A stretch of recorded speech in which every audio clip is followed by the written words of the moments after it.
Bonsoir à tous. Ce soir, je voudrais vous parler de la relation entre le vin et les religions. Nous sommes en plein mois de Ramadan et durant le Ramadan, la majorité des musulmans qui ont l'habitude de consommer du vin s'en abstiennent par coutume, parce que dans l'islam, l'interdiction de la consommation du vin est valable toute l'année. L'islam interdit formellement et explicitement, clairement, la consommation du vin toute l'année, donc il ne s'agit pas d'une prohibition occasionnelle.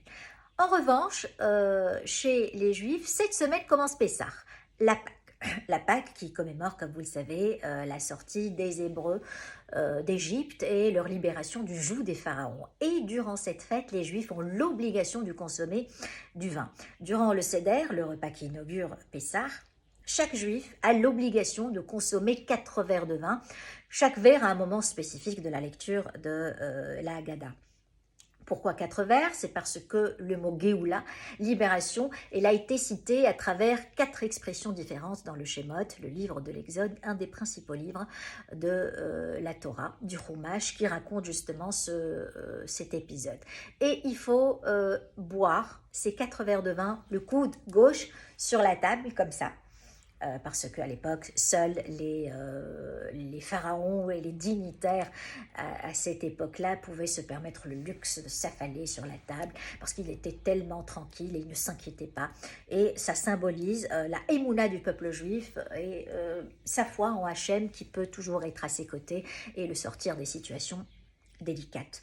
Donc vous voyez cette antinomie. Le vin qui fait l'objet d'une révulsion et d'une répulsion, d'une interdiction même dans une religion, et dans une autre, il fait partie intégrante de la liturgie, de la pratique de cette religion. Il est sacré. Depuis toujours, le vin a été intimement lié aux religions.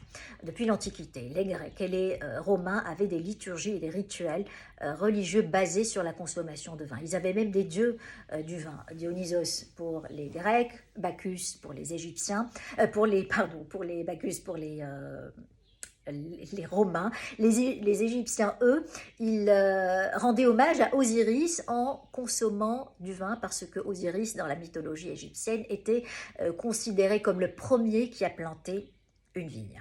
Et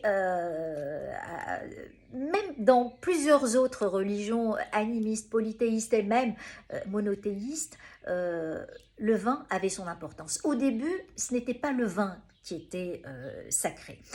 C'était le sang. On avait ce qu'on appelle les libations. Offrir une libation à une divinité, ça veut dire offrir une boisson sacrée, offrir un liquide sacré, et ce liquide était issu d'une bête qu'on sacrifiait, d'un korban. Korban, un animal qu'on sacrifiait, qu'on immolait pour Dieu, et on prenait son sang et on l'offrait en libation à une divinité. Et c'était pour marquer un passage d'une saison à une autre, des rites de passage, d'une période de vie à une autre, pour accompagner un mort dans son voyage éternel. On offrait ce genre de libation. Et plus tard, c'est le vin qui a remplacé le sang, parce que le vin, il a son côté euphorisant, il favorise l'allégresse, la joie, la gaieté, et ça aide à rendre grâce à Dieu quand on est dans l'allégresse, et il stimule même ce sentiment spirituel, ce sentiment lumineux que je vous avais expliqué déjà dans une vidéo sur Jung, ce sentiment d'être connecté à une divinité. Dans le judaïsme, mais dans la modération, bien sûr, parce que la modération a été prônée dans le judaïsme aussi. Le Qoheleth dit que le vin, dans la modération, est une seconde vie. Et donc, je vous parlais de l'importance du vin dans la religion juive. Vous savez, chaque semaine, durant chaque Shabbat, on doit boire du vin durant le kiddush, la sanctification du vin dans le Shabbat. C'est très important. Donc 52 fois minimum, il faut consommer du vin. Le vin fait partie aussi, la sanctification du vin fait partie de toutes les fêtes religieuses, et même dans les fêtes de Purim, et la fête de Simchat Torah qui commémore la clôture du cycle de la lecture de la Torah, et Purim qui commémore, comme vous savez, la libération du peuple juif du roi Assuérus grâce à la reine Esther. Donc il est recommandé même d'être en état d'ébriété pour être complètement en connexion avec Hachem. La modération aussi dans la consommation du vin est prônée dans le christianisme parce que l'excès de vin, l'ivresse est considérée comme une gourmandise, un des 7 péchés capitaux. Et le vin est très sacré aussi, il a son caractère sacré dans le christianisme depuis l'épisode de la Cène. La Cène, le dernier repas du Christ avec ses apôtres, donc quand il avait dit « Ceci est mon sang » et ceci est mon corps, en parlant du vin et du pain.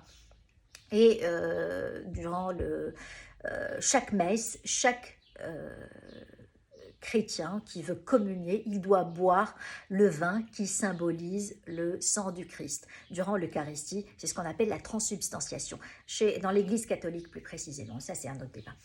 En revanche, chez les musulmans, c'est autre chose. Le vin, il est interdit, formellement interdit, et en même temps, il est promis aux justes, promis à ceux qui vont aller au paradis. Il y a 2 sourates où on promet le vin aux croyants et à ceux qui vont aller au paradis, dans la sourate Mohammed et sourate al-Mutaffifin. Et il y a dans 2 autres sourates l'interdiction complète, formelle de la consommation du vin, et que le vin est complètement interdit, sourate al-Ma'ida ou sourate al-Baqarah. سورة المائدة بسم الله الرحمن الرحيم إنما الخمر والميسر والأنصاب والأزلام رجس من عمل الشيطان فاجتنبوه لعلكم تفلحون. Et bien sûr dans Surat al-Maïda, pareil aussi, l'interdiction du vin est explicitement citée. Voilà, je vous souhaite à tous de très très bonnes fêtes.